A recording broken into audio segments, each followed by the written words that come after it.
जय हिंद जय महाराष्ट्र विद्यार्थी मित्रांनो, आपण पोलीस भरतीच्या आज दोन गोष्टी पाहणार आहेत. ते म्हणजे शारीरिक चाचणी आणि लेखी पेपर. शारीरिक चाचणी आणि लेखी पेपर कसा असतो ते आपल्याला आज काय करायचंय बघायचं आहे.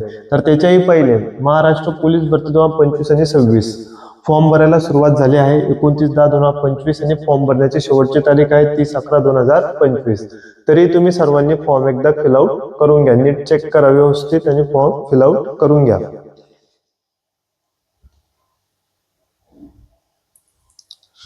तर बघा विद्यार्थी मित्रांनो, पोलीस भरती दोन टप्प्यांमध्ये घेतली जाते. पहिले शारीरिक चाचणी आणि दुसऱ्या टप्प्यामध्ये लेखी पेपर असतो. शारीरिक चाचणीसाठी तुम्हाला 50 गुण दिले असतात, मुलांना मुलींना सेम. त्याच्यानंतर लेखी पेपर तुमचा 100 गुणांचा असतो. किती गुणांचा? 100 गुणांचा. असं दोघं मिळून 150 गुणांसाठी पोलीस भरती ही काय केली जाते. 150 गुणांसाठी पोलीस भरती केली जाते. आणि त्यानंतर तुम्हाला ह्या प्रत्येक कन्सेप्टसाठी तुम्हाला काय 50 गुणांची शारीरिक चाचणी आहे. त्याच्यासाठी वेगवेगळे इव्हेंट काय म्हणतात दिलेले आहेत. जसं 800 मीटर, 1600 मीटर, गोळा फेक असेल, बरोबर आहे ना.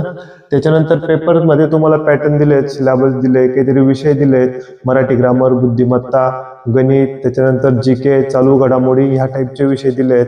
तर तुम्ही या सर्व गोष्टींचा आढावा आपण या व्हिडिओमध्ये बघणार आहेत. तरीही कोणी व्हिडिओ स्किप करायचा नाहीये, पूर्णपणे व्हिडिओ बघायचा आहे.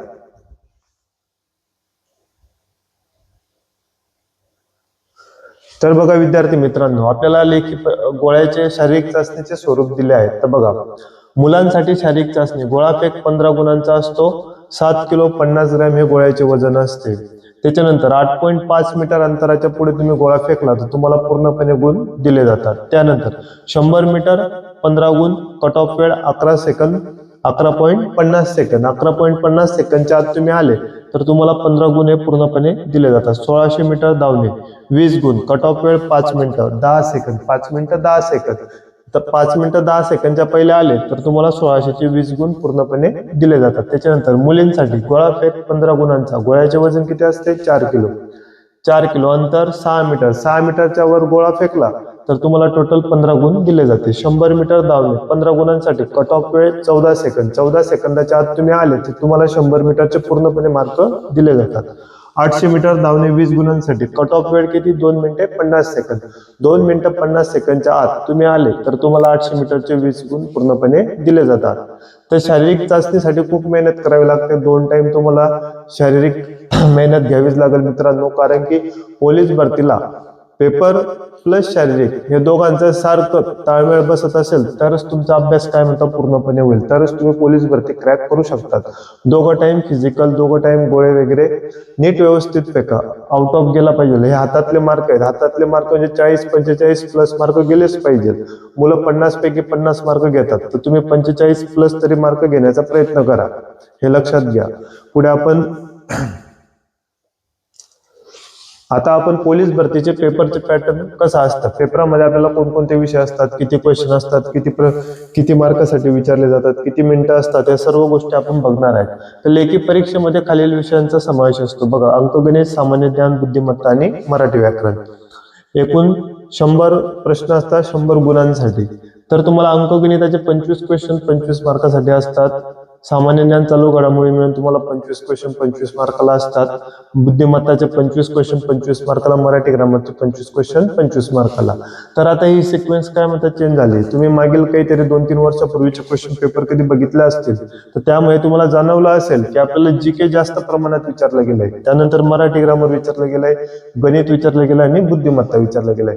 आता या डिस्ट्रिक्टनुसार म्हणजे जिल्ह्यानुसार वेगवेगळ्या पॅटर्न मध्ये पेपर काय केला गेला आहे, फॉलो केला गेला आहे किंवा दिला गेला आहे मुलांसाठी मुलींसाठी. तर तुम्ही एकदा हे मागील क्वेश्चन पेपर चेक करून घ्या. तुम्हाला 24,500चा प्रॅक्टिस करण्यासाठी एकदम चांगला पुस्तक म्हणजे प्रश्नसंच आहे, तो तुम्ही घेऊ शकता.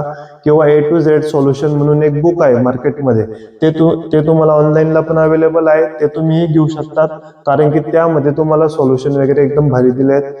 तसंच तुम्ही नीट व्यवस्थित प्रश्नपत्रिका सोडवत राहा.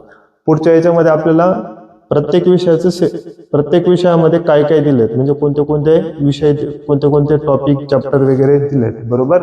किंवा प्रत्येक विषयाचे आपल्याला धडे बघायचे आहेत काय काय आहेत. तर बघा, गणितामध्ये तुम्हाला बघा कोणते प्रकार दिले. गणितामध्ये तुम्हाला सामान्य ज्ञान, संख्येचे प्रकार, मसावी आणि लसावी, दशांश, अपूर्णांक, वर्गमूळ, गुणोत्तर, प्रमाण, पदावली, काळ, काम, वेग, सरळ व्याज, चक्रवाढ, नफा तोटा, वयवारी, बेरीज, भागाकार, गुणाकार, अपूर्णांक, घातांक, त्याच्या शेकडेवारी, सरासरी आणि भूमिती आणि परिमापे हे गणितामधले काय सिलेबस आहेत. याच्यामध्ये तुम्हाला IMP, मोस्ट ऑफ IMP संख्या प्रकार तुम्ही करून ठेवा. लसावी, मसावी, सरळ व्याज, चक्रवाढ व्याज, दशांश, अपूर्णांक करून ठेवा. वर्गमूळ, घनमूळ, घातांक करून ठेवा. सरासरी, शेकडेवारी, भूमिती हे जवळजवळ 9-10 चॅप्टर अशा आहेत की ते मोस्ट ऑफ IMP. त्यावरच तुम्हाला मिनिमम 15-20च्या दरम्यान क्वेश्चन विचारले जातील. त्याच्यानंतर तुम्हाला बुद्धिमत्ता चाचणी दिली आहे. मग बुद्धिमत्तामध्ये सोपा विषय, काही एवढं जास्त अवघड नाहीये. बुद्धिमत्तामध्ये सर्व टॉपिक करून घ्या.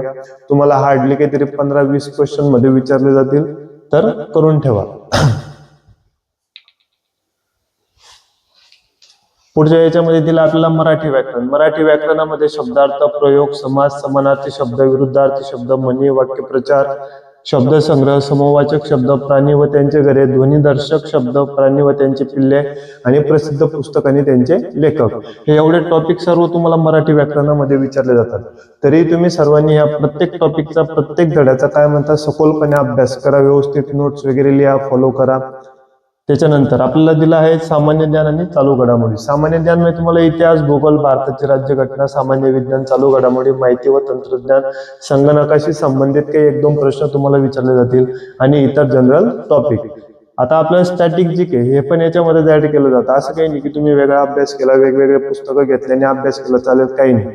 त्याच्यासाठी तुम्ही ह्या सामान्य ज्ञान आणि चालू घडामोडीसाठी तुम्ही तात्यांचा ठोकळा हे पुस्तक तुम्ही वापरू शकता. एकदम बेस्ट आहे. त्याच्यामध्ये तुम्हाला जीके हे पूर्णपणे दिलंय. इतिहास, भूगोल, राज्यघटना वगैरे सर्व टॉपिक व्यवस्थित पूर्णपणे दिले आहेत. तर तरी तुम्ही सर्वांनी एकदा या सर्व गोष्टींचा आढावा घ्या की पेपर कसा आहे, काय, नंतर चाचणी वगैरे, फिजिकल चाचणी वगैरे कशी आहे, काय. मग या सर्व गोष्टी चेक झाल्या की त्यानंतरच तुम्ही फॉर्म भरा. नाहीतर फॉर्म भरायला घाई करू नका, कारण की फॉर्म एकदा भरला जाईल. एकदा फॉर्म भरला गेला नंतर त्याच्यामध्ये एडिट म्हणजे तुम्हाला फॉर्म चेंज करता येणार नाही. कोणत्या जिल्ह्यामध्ये तुम्ही कोणता फॉर्म टाकलाय किंवा कोणत्या जिल्ह्यात तुम्ही कशासाठी फॉर्म फिल आउट केलाय, या सर्व गोष्टी नीट व्यवस्थित एकदा चेक करून घ्या. व्हिडिओ आवडल्यास व्हिडिओ लाईक करा, शेअर करा, चॅनलला सबस्क्राईब करा, फॉलो करा. जय हिंद, जय महाराष्ट्र विद्यार्थी मित्रांनो.